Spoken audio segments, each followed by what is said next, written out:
Ya,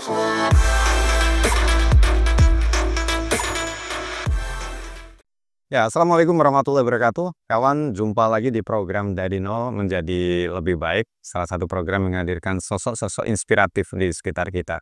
Dan alhamdulillah hari ini kita bisa bersua dengan sahabat saya, sahabat ketika saya muda dulu, Pak Prawoto. Gimana kabar, Pak? Terima kasih, kabarnya alhamdulillah baik ya. Luar biasa. Saya mengenal beliau ini dulu di radio. Jadi kita belum bisa ngedit, beliau sudah bisa editing iklan sama beberapa lah konten-konten berita news khususnya untuk broadcast.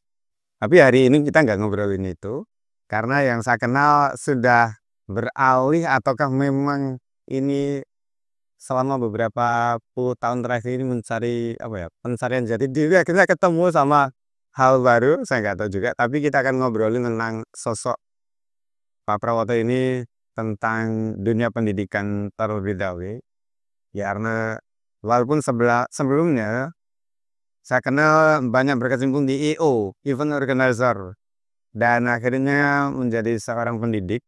Ya, Benar ya? iya. Bahkan saya dengar-dengar perjalanan cukup jauh itu tugasnya. Itu sebelum nanti kita akan ngobrol juga, karena banyak hal kalau ngobrolin beliau ini nggak cukup satu session saja. Oke, Pak, di dunia pendidikan sejak kapan sih menjadi guru? Saya, sejak lulus SMA sebenarnya sudah ngajar. Jadi ketika ketemu Mas Iwan, pertama kali itu sebenarnya saya sudah ngajar. Cuma 2005 kalau nggak salah. 2005. Saya lulus SMA itu tahun 2001 dan menempuh D1, lalu waktu itu diminta ngajar di SMP saya di Surwosari sana. Jadi kalau tercatat secara tidak resmi ya sejak 2002 itu sudah ngajar. Sudah ngajar. Ya. Dari lulus langsung ngajar. Sudah setahun ya. Sudah tahun Dia masih ngajar di Pemerintah ya. Tapi ngajarnya ngajar komputer ya. Karena memang suka banget sama komputer kan waktu itu ya. Iya, ini kesulitan dan dunia dan diketemukan orang-orang seperti itu. Kalau tahu energinya waktu itu circle-nya ke circle dengan orang itu, dan itulah yang mengantarkan saya hingga saat ini ya, salah satunya circle.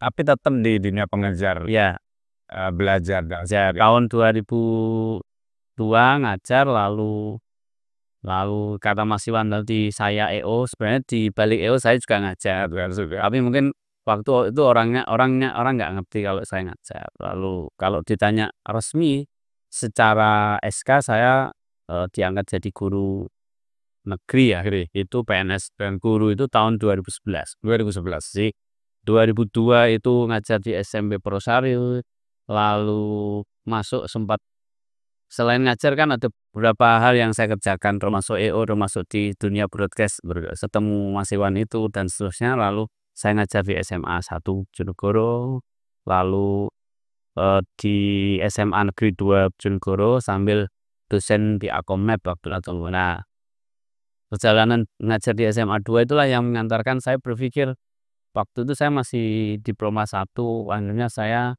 karena circle-nya pendidik akhirnya saya harus menempuh jenjang S1 gitu. Akhirnya kuliah lagi lah di sini itu PGRI Jonegoro, itu ambil jurusan bahasa Indonesia. Lalu lulus langsung ikut tes dan akhirnya ditempatkan di sekolah yang sangat jauh. Sangat jauh. Itu berapa kilo sih? Saya pikir-pikir sampai beberapa jam. Iya. Jadi kalau ditempuh dari rumah Jonegoro kota ya, saya kan sekarang tinggal di kota ya, itu sekitar 1,5 jam. 1,5 jam yang perjalanan. mungkin bisa Sekitar 56, 55 lah, 53, 56 itu ya. Dan itu ke arah selatan ya. Ya, jadi sekolahan saya itu di sebuah desa yang masuk ke hutan, namanya Desa Krondonan. Di desa itu hanya ada siswa pendukungnya. Desa penyangganya itu hanya ada 2, Desa Krondonan dan Desa Klino serta Desa Deling. Tapi Klino hanya sebagian, 2 dusunnya. Deling juga 1 dusunnya. Maaf, Klino itu 3 dusun. Gayam, Krondonan sama Tengaring. Kalau yang Deling itu Dunggayam sama apa itu Desa Krondonan itu. Jadi di tengah-tengah hutan. Makanya namanya Krondo. Krondo itu kan kalau orang katanya keranda, bukan. Kerondo itu kayak ini loh, tempat nyari belalang dulu kan, dari godong jati, daun jati itu kan buat kerondo itu kan agak cekung terus dimasukkan itu. Ya tahu Mas Iwan pernah punya pengalaman cari belalang? Gitu. Saya di Jangkrik. Itu berarti bener-bener desa. Desa apa sih itu?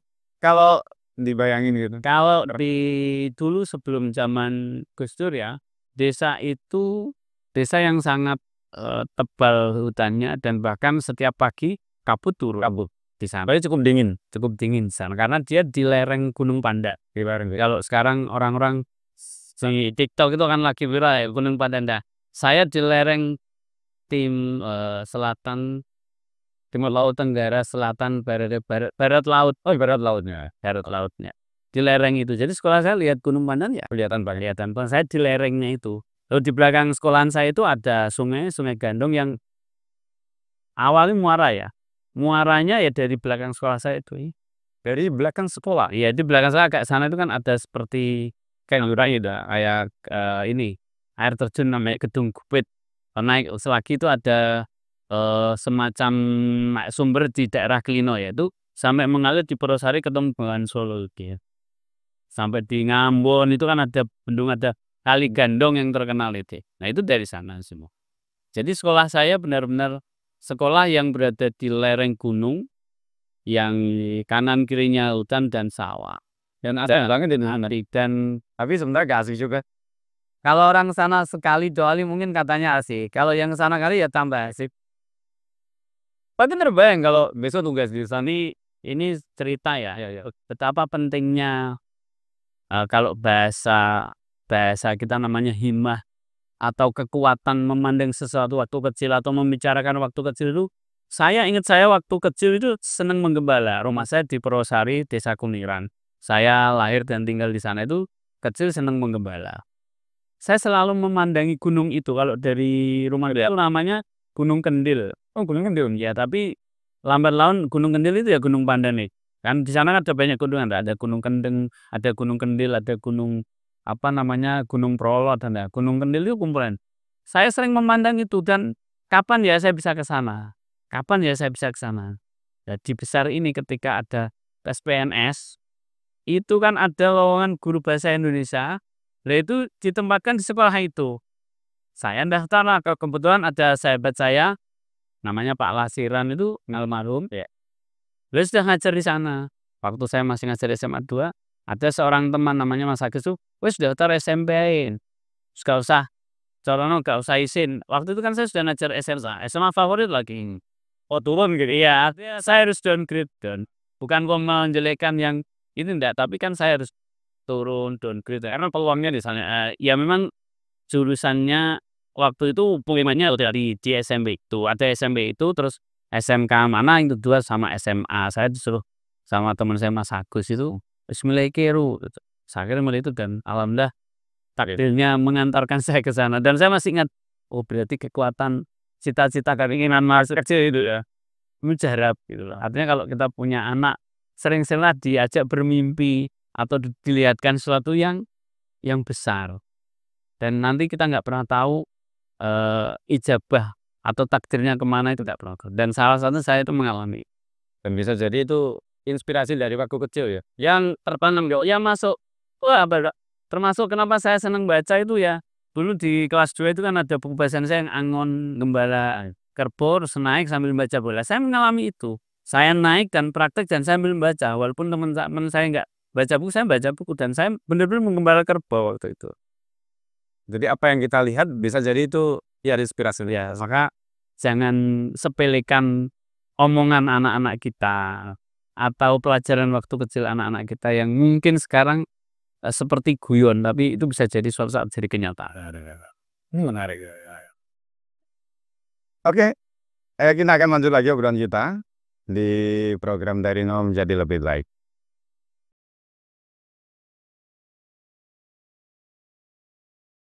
Ya kawan, kembali di Dari Nol Menjadi Lebih Baik dan masih barengan Pak Prawoto, dan tadi sudah menceritakan bagaimana beliau ini bekerja dari seorang guru yang ada di SMP sampai SMA, bahkan harus downgrade gitu ya di SMP. Bahkan saat ini sudah bertugas di cukup jauh dari Bojonegoro kota sampai 1,5 jam. Dan di kerondonan tadi sudah disampaikan, tapi mungkin di antara kita juga mungkin belum tahu kerondonan seperti apa. Sebenarnya kerondonan itu kalau dibanding desa-desa lain, apakah memang sangat mencolok? Ya, bagi saya kerondonan itu aduhai, artinya, wih, esok is the best. Karena salah satu impian saya itu kan tinggal di daerah pegunungan, artinya dengan kawasan persawahan. Walaupun memang saya sudah desa, tapi kan tidak ada gunung. Nah, di kerondonan saya ketemu. Jadi kerondonan adalah sebuah desa di mana dia benar-benar desa yang berada di dalam hutan. Di dalam hutan. Dengan masyarakat yang asli, yang permainan lama, lebih harmonis dengan alam, berharmoni dengan alam. Dia sangat kental dengan alam. Mata pencahariannya dari hutan dan sekarang alam. Sekarang ini masyarakat sana itu ditopang oleh ekonomi pertanian dari sumber namanya bawang merah dan Bawang merah, jagung. Oh, ada komoditi bawang merahnya jagung. kalau yang bawang merah menjadi tidak tahu sejak tahun berapa saya tidak, tapi mereka belajar kan yang terkenal sebenarnya daerah Nganjuk. Di sana kan sebenarnya dekat. Wong itu tinggal jalan sedikit sudah wilayah Saradan, Madiun. Kalau yang timur sudah wilayah Nganjuk. Mereka belajar dan diterapkan dan kebetulan daerahnya cocok dan kalau pas harga bagus ya mereka panen layak, uangnya ya panen, tapi kalau pas harga tidak bagus ya. Maka kalau masalah bawang merah, guru-guru sana tidak usah ditanya. Artinya pas panen ya asal mau main, monggo le. Modalnya sebenarnya harus dia dibawain berambang itu turunnya. Monggo atau ketemu yang apa gitu, kita lewat itu tidak usah minta sudah dikasih sudah. Karena saking berlimpahnya gitu. Yang berlimpah dan cara menghargai orang desa, cara menghargai bawah itu salah satunya dengan memberikan. Sambil jalan-jalan, jalan santai apa lewat ya, salah satu teman dikasih nanti di kantor bagi-bagi. Itu salah satu keunikan lah kalau di sana itu. Jadi memang banyak potensi sebenarnya. Bahkan saya melamar istri saya itu, saya bawa berandang satu sak harga murah itu untuk main bukan untuk merayu orang betul, merayu calon mertua saya tak bawakan brand. Benar. Jadi unik ya. Jadi sumber daya alam di sana seperti itu. Jadi terbayang dan suhu juga dingin. Ya, waktu itu. Tapi waktu pertama tugas itu apa nggak ada rasa kondisi ini ya ternyata jauh ya. Tiap hari harus PP dan sebagainya. Kalau awal ceritanya yang ke sana macam-macam. Ada yang nangis, tahu ya Allah kok ditaruh sini. Yang nangis, yang shock. Kalau saya enggak, saya pecinta alam. Artinya sebelum ke sana saya pernah naik Gunung Pandan sekali.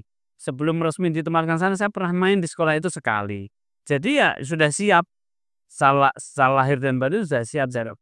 Menyenangkan begitu loh, menyenangkan. Pas setiap hari kaitannya dengan fasilitas sama aja sebenarnya. Atau kamu di sana bingung ada listrik atau sudah?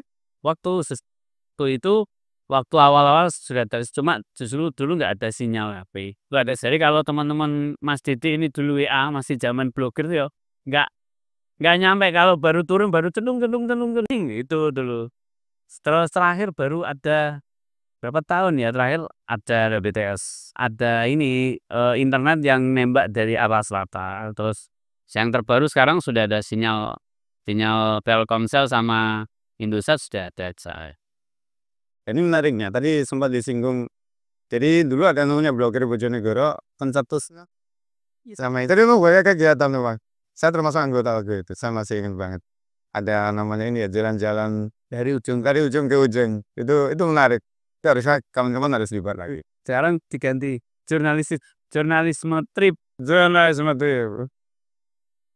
Oke, Pak. Itu dengan kondisi seperti itu dan sampai bertahan sampai detik ini. Apa nggak ada keinginan pindah gitu? Yo pasti ingin lah. Itu cepet juga ya. Beneran. Itu pertanyaan yang menurut saya itu menyakitkan. Jadi setiap ada orang, maka pengen, yo namanya manusia ya pengen pindah. Cuma kan ya tidak begitu. Jadi ada proses, tapi saya menikmati. Kalau ditanya ya enggak menampi pindah, ya pengen. Pasti. Makanya kalau ada orang tanya gitu, itu pertanyaan menyakitkan. Tapi sejauh ini saya melihat Pak Pra ini lagi benar-benar menikmati kondisi seperti itu. Bahkan saat ini sudah mulai bergelut, bahkan masuk lebih dalam lagi, mencintai alam. Iya, tiba-tiba jadi petani, nggak tahu tani apa, tanam apa saja kayaknya lagi ini ya, berproses. Yang jelas, guru itu kan harus cerdas dan punya narasi. Salah satu podcast-nya siapa ya, Pak Gita Wirjawan kalau nggak salah ya. Ada orang ahli ilmu, ahli matematika, tapi dia tidak bisa narasi, ya akan sulit menjadikan orang menjadi ahli matematika. Tapi ketika orang pintar narasi, walaupun dia tidak ahli matematika, dia mampu membuat orang jadi ahli yang orang lain. Saya menggunakan konsep berpikir itu bahwa kita harus paham betul konten lokal yang ada di sana apa, kearifan lokal di sana apa, bagaimana menggabungkan konten lokal yang ada di sana dan keresahan masalah di sana menjadi bagian dari solusi dalam pembelajaran yang disebut dengan pembelajaran bermakna. Kalau sekarang menteri yang baru itu kan yang dipakai adalah deep learning.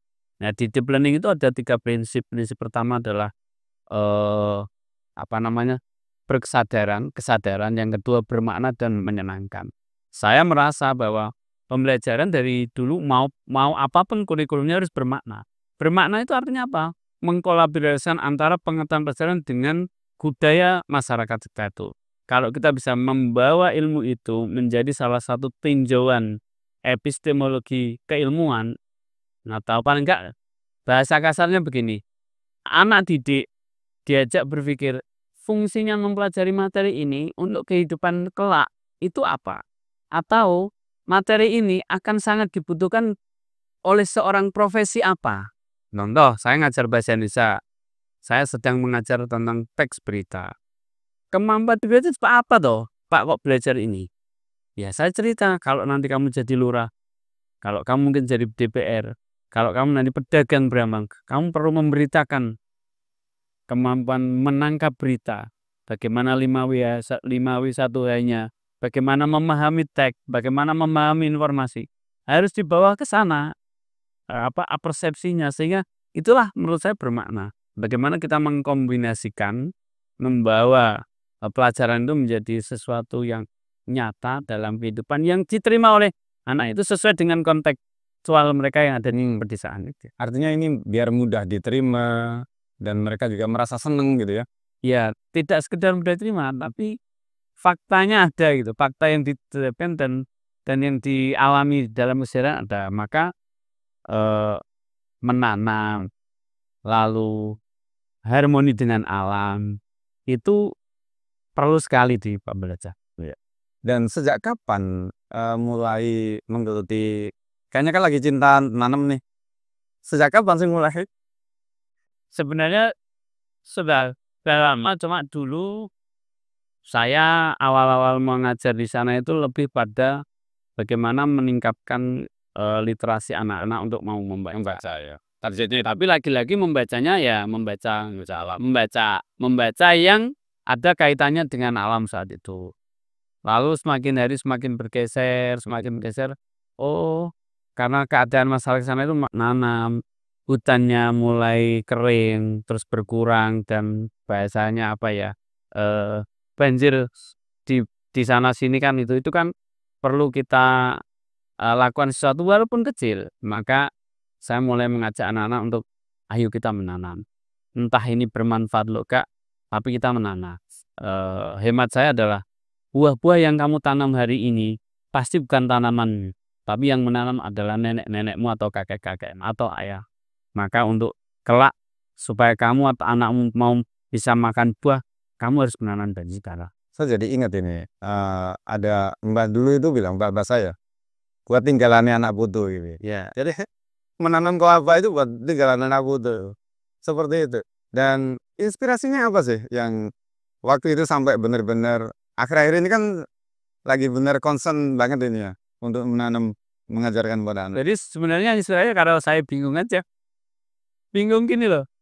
Kalau di kota kan ngajar, kemudian ngasih tugas, bikin apa itu kan gampang dengan segala fasilitas. Katakan nggak punya buku ya tinggal ayo beli buku atau ke perpustakaan. Sana mikir apa yang cocok. Akhirnya yang murah yang mudah diakses apa ya? Ya tanaman itu sama pupuk. Jadi saya masih ingat tahun berapa ya? kalau ada anak-anak yang nggak ngerjakan PR, datang terlambat itu bikin kesepakatan. Pokoknya 1 kali, 2 kali, kalau 2 kali berarti kamu bisa bawa pupuk. Pokoknya terlambat masuk kelas saya, bawa pupuk. Di sana pupuk kan melimpah, pupuk organik. Pupuk organik artinya kotoran kotoran hewan. Sama yang lucu itu pernah saya dibawakan itu loh, kotorannya sapi yang masih baru itu dibawakan ke sekolah saya, rasanya tuh. Yang masih bau itu, guyu, "Pak, lah katanya kotoran sapi." Ya itu bener ini saya. Saking itu saya ya, tapi kan saya nggak terus malah ya nggak ya saya benar ini kotoran sapi. Saya akan membuat, saya ceritakanlah kepada mereka, ya. Kotoran sapi ini ibarat emas, ini kalau diubah jadi pupuk kayak. Akhirnya saya sama teman membuat pupuk kompos dari tadi tugas-tugas yang tingkat apa ya, partisipasi anak-anak yang rendah. Rendah itu ya kadang disuruh ngerjakan PR ya nggak kerjakan. Kan orang tua sana kan ya nggak ada tuh, mesti, "Ayo Le, PR mesti" dia kan jarang sekali. Beda dengan habitnya orang kota mungkin ya saya temui, nggak peduli ya, yang lupa lah, tapi kan Bisa juga karena orang tua juga mereka udah ya sudah capek di sawah, pulang sudah capek ya nggak anu kan mereka paradigma kan sekolah ya tak pasarno gunung ke silunya, nggak ada apa, padahal kan ya nggak begitu-begitu banget gitu. Jadi saya akhirnya punishment kalau bisa dipaling dan itu sempat saya tulis di Radar tahun berapa saya lupa itu. Jadi bagaimana mengubah hukuman punishment itu menjadi keberkahan dan anak senangi. Jadi selain pupuk, biasanya anak-anak kalau sudah beberapa kali telat mengerjakan PR atau, tidak ngerjain tuh, tak suruh bawa tanaman pisang, jadi nanam pisang di sekolah. Ada yang sampai panen, pisang rojo besar itu ada. Itu awalnya itu Mas, dulu itu. Terus sekarang berubah, ternyata tanaman tanaman apa ya, pisang itu kan kadang kotor ya, tidak walaupun bisa bertahan lama tapi kadang kotor, kadang ya, ada yang teman nggak setuju kalau pisang. Akhirnya karena terlalu rimbun atau mungkin karena kan ya butuh air dan lain-lain, tapi intinya nanam lah. Pisang ya ada yang sampai sekarang hidup, tapi untuk menebang pisang itu kan kadang nggak hati-hati. Beda kalau pohon kan sangat hati-hati, pisang asal tebang aja gitu. Nah akhirnya dari situ saya akhirnya mulai nanam, masih ingat ya waktu tahun 2013 mungkin ya, saya itu nanam bambu kuning. Saya nandai anak saya yang pertama masih hamil itu saya nanam bambu kuning di sana, masih sampai sekarang. Dari situ akhirnya, oh ya kalau tanaman yang gini kayaknya lebih awet ya. Saya mendapatkan, kebetulan, saya dapatkan kayak di alun-alun itu kan ada tulisan, "1 pohon itu sama dengan oksigen untuk berapa orang." Nah itu kan, nah saya, oh iya harusnya tanaman ya, tanaman terus. Akhirnya saya coba nanam alpukat sama teman, sekarang sudah buah. Dari situlah akhirnya harus tanaman buah ini. Ya dari tanaman itu akhirnya saya nanam buah, ngajak anak sekarang nanam buah. Nanam buah itu diawali dari yang hal-hal sederhana. Jadi tidak usah, istilahnya tidak usah harus beli tanam ini gitu. ya, tidak harus beli ini loh Mas, kalau di kota kan harus ke tukang bibit beli. Saya menggunakan ini, di desa itu kan ada kebiasaan bancaan. Bancaan itu kan ada tempatnya ya, apa namanya, WC atau apa ya kalau di reke, kalau di sana namanya reke.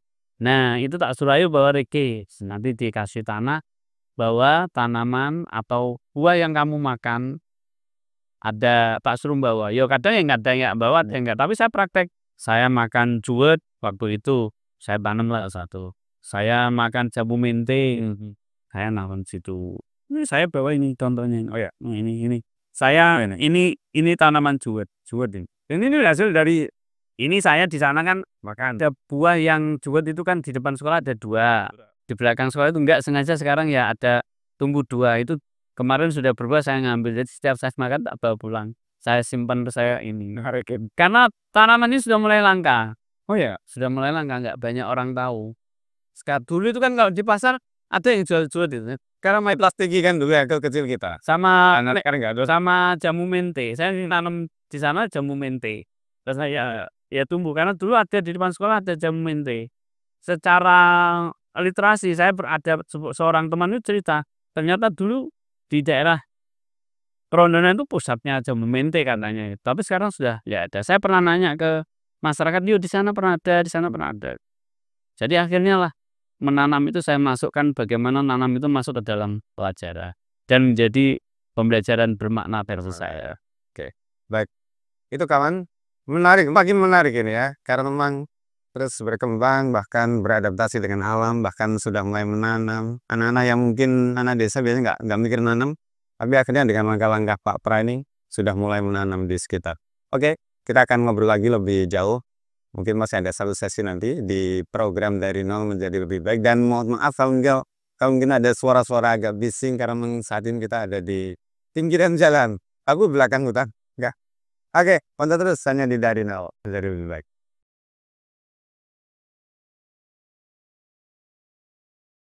Ya kawan, masih di Dari Nol Menjadi Lebih Baik dan masih bareng Pak Pra yang luar biasa, guru satu ini luar biasa ya. Dan Pak Pra tadi sudah mulai menanam dan anak-anak juga sudah bisa jadi ke depan semoga gak pindah aja. Ditinggal udah jadi kebiasaan tuh menanam gitu ya. Jadi kalau orang tuanya dulu yang panen pohon nih, anaknya mau menanam saat ini. Dan ini menariknya, bagaimana mengkolaborasikan antara pendidikan sama menanam atau mungkin bahkan cinta menanam gitu. Jadi kata kuncinya sebenarnya adalah tinggal hobinya guru dan goalnya gurunya. Jadi kalau seorang guru punya jiwa menumbuhkan, ya menanam itu bagian dari simbol kehidupan. Oke, saya petik. Nah, mengkolaborasikan bagaimana ya paradigma kita seorang guru ya harus paradigma menanam. Artinya ketika memaknai anak pandai adalah anak yang suka menanam. Ketika mereka suka menanam mungkin nilainya bisa tambah banyak dan seterusnya dan seterusnya. Tidak lagi ukurannya bisa mengerjakan soal lagi, tapi salah satu prakteknya, nah, apalagi di kurikulum Merdeka itu kan di kurikulum yang baru ini ada kan pembelajaran bermakna. Saya rasa guru-guru harus punya semacam narasi dalam belajar, dalam mengajarkan. Narasi itu dibentuk, dibangun untuk memotivasi. Kalau kita di SMP tentu kalau ada pertanyaan atas hasilnya bagaimana? Tentu hari itu nggak akan kelihatan hasilnya. Karena kan kita sedang menginstal anak-anak nih dengan pikiran-pikiran yang baik dan lembut. Kita sedang menumbuhkan benih-benih kebaikan di dalam diri anak. Entah nanti benih mana yang tumbuh, wallahu a'lam, tapi kita sedang itu. Kalau pertanyaan tadi mengkolaborasikan, ya kita kolaborasikan. Artinya bagaimana menanam itu masuk dalam kepelajaran. Banyak cara. Contoh pelajaran bahasa Indonesia di teks proses, teks narasi, teks diskusi. Bagaimana anak menceritakan sebuah pohon. Bagaimana anak proses teks teks proses itu namanya pertama harus apa itu kan ada semuanya.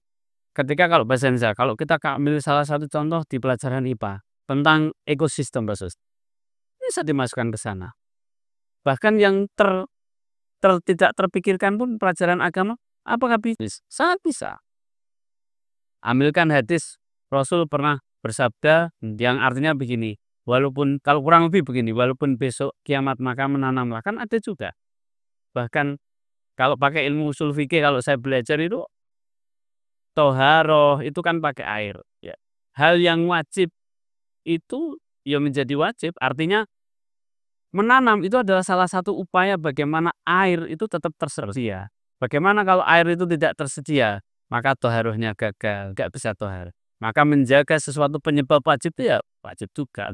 Nah itu bisa dibawa ke kemana-mana. Artinya menanam itu bisa masuk ke dalam semua. Kalau PPKN contoh, aksi kebaikan, bagaimana tanaman ini dinarasikan bisa menghasilkan oksigen bisa terserap roti kita dan seterusnya. Jadi misi kebaikannya, moral value-nya bukan sekedar moral berbuat baik pada manusia, tapi moral bagaimana menjaga tanaman-tanaman itu kan juga bisa.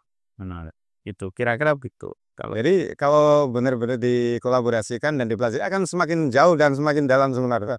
Bagaimana unsur dari agama sebenarnya juga masuk banget tadi ya. Dengan dasar-dasar itu. Artinya dengan menjaga alam, pohon tumbuh, daunnya lebar, bisa menyerap air. Kalau daunnya baik, oksigennya baik, proses cara berpikir kita dipengaruhi oleh kualitas oksigen juga. Air yang kita minum, yang pakai kita toharo kan kita juga sehat UP. Maka salah satu saya kok tidak terlalu bernafsu segera pindah itu. Dari besok saya minta Pak. saya ke sana sepedaan. Bahkan ini enggak tahu, ini kebetulan enggak ya, teman-teman saya yang kerja sana itu rata-rata tambah sehat. Tambah sehat. Yang ini kan sudah dijalankan tuh. Kira-kira progres apa sih yang mungkin saat ini lagi anget-angetnya nih dibuat sama Pak Pras? Ya, saya lagi menginisiasi namanya Bank Tanaman. Bank Tanaman. Ya.